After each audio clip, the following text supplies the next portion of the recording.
अजब तकाज़े हैं चाहतों के, अजब तकाज़े हैं चाहतों के, बड़ी कठिन ये मुसाफतें हैं। मैं जिसकी राहों में बिछ गया हूँ, मैं जिसकी राहों में बिछ गया हूँ, उसी को मुझसे शिकायतें हैं। शिकायतें सब बजा है लेकिन, शिकायतें सब बजा है लेकिन, मैं कैसे उसको यकीन दिलाऊं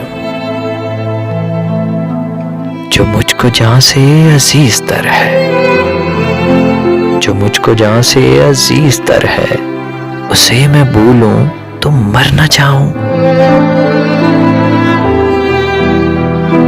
मैं इस खामोशी के इम्तिहान में,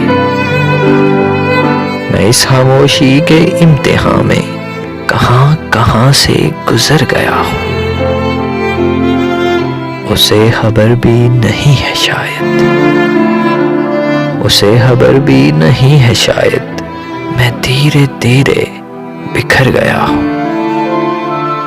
अजब तकाज़े हैं चाहतों के, बड़ी कठिन ये मुसाफतें हैं।